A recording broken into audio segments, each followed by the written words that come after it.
ರಾಜ್ಯದಲ್ಲಿ ಬಿಸಿಲಿನ ಝಳ ಹೆಚ್ಚಾದಂತೆ ದಾವಣಗೆರೆ ಹಾಗೂ ಬಾಗಲಕೋಟೆಯಲ್ಲಿ ಉಪಚುನಾವಣಾ ಕಾವು ಜೋರಾಗಿದೆ. ಅಭ್ಯರ್ಥಿಗಳು ಅಬ್ಬರದ ಪ್ರಚಾರ ನಡೆಸ್ತಾ ಇದ್ರೆ ತಮ್ಮ ಅಭ್ಯರ್ಥಿಗಳನ್ನ ಗೆಲ್ಲಿಸಿಕೊಳ್ಳಬೇಕು ಅಂತ ಘಟಾನುಘಟಿ ನಾಯಕರು ಅಖಾಡಕ್ಕಿಳಿದಿದ್ದಾರೆ. ಈ ನಡುವೆ ಕಾಂಗ್ರೆಸ್ನಲ್ಲಿ ಭಿನ್ನಮತವು ಹೊಗೆಯಾಡುತ್ತಿದೆ.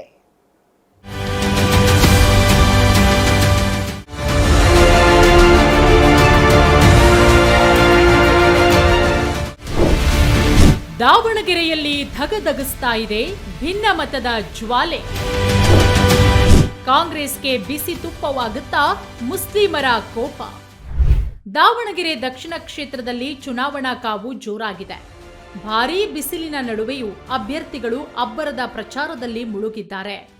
ಶಾಮನೂರು ಕ್ಷೇತ್ರದಲ್ಲಿ ಕಮಲ ಅರಳಿಸಬೇಕು ಅಂತ ಬಿಜೆಪಿ ತಂತ್ರ ಹೆಣೆದಿದ್ರೆ, ಇತ್ತ ತಮ್ಮ ಭದ್ರಕೋಟೆ ಬಿಟ್ಟುಕೊಡಬಾರದು ಅಂತ ಶಾಮನೂರು ಪುತ್ರ ಹಾಗೂ ಮೊಮ್ಮಗ ಪಣತೊಟ್ಟಿದ್ದಾರೆ. ಆದ್ರೀಗ ಕಾಂಗ್ರೆಸ್ಗೆ ತಮ್ಮವರಿಂದಲೇ ಕಂಟಕ ಎದುರಾಗುವ ಸಾಧ್ಯತೆ ಇದೆ.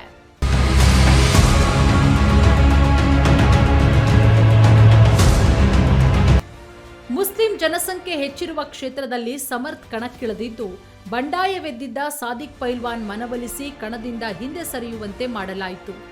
ಸಾದಿಕ್ ಕಣದಿಂದ ದೂರ ಸರಿತಾ ಇದ್ದಂತೆ ಜಮೀರ್ ಯಾರೊಂದಿಗೂ ಸಂಪರ್ಕದಲ್ಲಿಲ್ಲ. ದಾವಣಗೆರೆ ಕ್ಷೇತ್ರಕ್ಕೂ ಕಾಲಿಟ್ಟಿಲ್ಲ.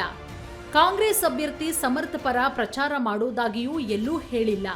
ಹೀಗಾಗಿ ಜಮೀರ್ ವಿರುದ್ಧ ಗರಂ ಆಗಿರೋ ಮಲ್ಲಿಕಾರ್ಜುನ ಖರ್ಗೆ ಕ್ಷೇತ್ರದಲ್ಲಿ ಪ್ರಚಾರಕ್ಕೆ ಜಮೀರ್ ಬಾರದಿದ್ರೂ ನಡೆಯುತ್ತೆ ಅಂತ ಹೇಳಿದ್ರು. ಇದಕ್ಕೆ ಆಕ್ರೋಶಗೊಂಡಿರೋ ಜಮೀರ್, ನನ್ನ ಸ್ವಾಭಿಮಾನಕ್ಕೆ ಧಕ್ಕೆಯಾಗಿದೆ, ಅಲ್ಲಿಗೆ ಪ್ರಚಾರಕ್ಕೆ ಹೋಗಬೇಕೇ ಅಂತ ಗುಡುಗಿದ್ದಾರೆ. ಕೊತ ಕುದಿತಾ ಇರೋ ದಾವಣಗೆರೆ ಕ್ಷೇತ್ರ ಗೆಲ್ಲೋದು ಕೈಗೆ ಪ್ರತಿಷ್ಠೆಯಾಗಿದೆ. ಕಾಂಗ್ರೆಸ್ಗೆ ಆದಿಲ್ ಪಾಷಾ ಅಡ್ಡಗಾಲು.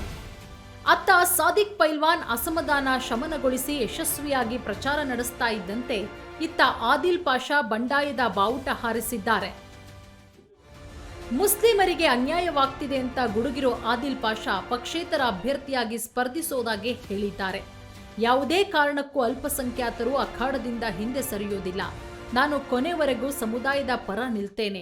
ನಾಳೆ ದೊಡ್ಡ ಮಟ್ಟದಲ್ಲಿ ಚುನಾವಣಾ ಪ್ರಚಾರ ಮಾಡ್ತೀವಿ ಅಂತ ಆದಿಲ್ ಪಾಷಾ ಗುಡುಗಿದ್ದಾರೆ. ಅವರು ಹೇಳೋಕ್ಕಿಂತ ಮುಂಚೆನೇ ನಾನು ಹೇಳ್ಬಿಟ್ಟಿದೆ, ಯಾವ ಸ್ಥಾನನೂ ಬೇಡ, ಏನು ಬೇಡ ನನಗೆ ಅಂತೇಳಿ. ಯಾವ ಬ್ಯಾಡ್ಜಿಂದು ಅವಶ್ಯಕತೆ ನನಗಿಲ್ಲ, ಯಾವ ಪಾರ್ಟಿದು ಅವಶ್ಯಕತೆ ನನಗಿಲ್ಲ.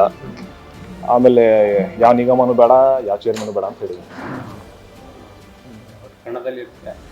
ಯಾವತ್ತೂ ಇದ್ದೀನಿ, ಕೊನೆ ತನಕನೂ ಇರ್ತೀನಿ. ಬಹಳ ಚೆನ್ನಾಗಿದೆ, ರೆಸ್ಪಾನ್ಸ್ ಮಾತ್ರ ತುಂಬಾ ಚೆನ್ನಾಗಿದೆ. ಎಲ್ಲ ದೇವರ ಆಶೀರ್ವಾದದಿಂದ ಎಲ್ಲ ಯುವಕರೆಲ್ಲ ಸಪೋರ್ಟ್ ಮಾಡ್ತಾರೋ ರೀತಿ ನೋಡಿದ್ರೆ ಆಲ್ರೆಡಿ ಗೆದ್ದಿದ್ದೀನಿ ಅಂತ ಅನ್ಕೊಂತೀನಿ. ಅವರು ಬರ್ತಾರೆ, ಪ್ರಚಾರದಲ್ಲಿ ಆಲ್ರೆಡಿ ಇದ್ದಾರೆ. ಇವ್ರು ಬಂದಿದ್ದಾರೆ ಅಂತ ಹೇಳಿ ನಮ್ಗೆ ತುಂಬಾ ಆತ್ಮೀಯರಲ್ಲ, ಹಾಗಾಗಿ ನಾನು ಬಂದೆ ಮತ್ತೆ ಹೋಗ್ತೀನಿ, ಪ್ರಚಾರಕ್ಕೆ ಹೋಗ್ತಾ ಇದ್ದೀನಿ.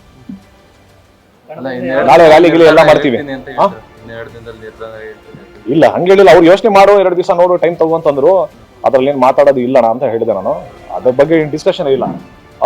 ಬೇರೆ ಇದ್ರೆ ನಾನು ಮಾತಾಡ್ತಾನೆ ಇದ್ದಿಲ್ಲ. ಇವ್ರು ಬಂದಿದ್ದಕ್ಕೆ ನಾವು ಅವ್ರ ಪ್ರೀತಿ ವಿಶ್ವಾಸದಲ್ಲಿ ಇದೀವಲ್ಲ, ಹಂಗಾಗಿ ಮಾತಾಡಿದ್ವಿ.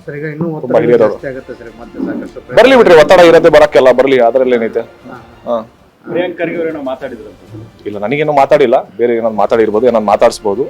ಮಾತಾಡ್ಲಿ ಬಿಡ್ರಿ, ಎಲ್ಲ ಪರಿಚಯ ಇರೋರೇ ಮಾತಾಡ್ಲಿ, ತೊಂದ್ರೆ ಇಲ್ಲ. ಕಾಂಗ್ರೆಸ್ನಲ್ಲಿ ಒಬ್ಬರಾದ್ಮೇಲೆ ಒಬ್ರು ಬಂಡಾಯದ ಬಾವುಟ ಹಾರಿಸ್ತಾ ಇದ್ರೆ, ಬಿಜೆಪಿ ಜಗಳವನ್ನ ಉಪಯೋಗ ಮಾಡಿಕೊಳ್ಳುವುದಕ್ಕೆ ಎಲ್ಲ ತಂತ್ರ ರೂಪಿಸಿದೆ. ಸೈಲೆಂಟ್ ಆಗಿದ್ದುಕೊಂಡೇ ವೋಟ್ ಬ್ಯಾಂಕ್ಗೆ ಕಲ್ಲು ಹೊಡೆಯೋ ಕೆಲಸ ಮಾಡ್ತಿದೆ. ಒಂದ್ ವೇಳೆ ಅಲ್ಪಸಂಖ್ಯಾತರು ಕಾಂಗ್ರೆಸ್ ವಿರುದ್ಧ ತಿರುಗಿ ಬಿದ್ದು ಕಮಲಕ್ಕೆ ಮತ ಹಾಕಿದ್ರೆ ಕಾಂಗ್ರೆಸ್ಗೆ ಮುಳುವಾಗಲಿದೆ. ಕಣದಲ್ಲಿ ಘಟಾನುಘಟಿಗಳಿಂದ ಅಬ್ಬರದ ಪ್ರಚಾರ.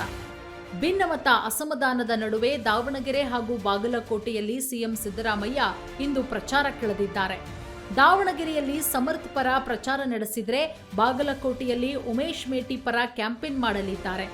ಇತ್ತ ಬಿಜೆಪಿ ನಾಯಕರು ಕೂಡ ಭರ್ಜರಿ ಮತಯಾಚನೆ ನಡೆಸುತ್ತಿದ್ದಾರೆ.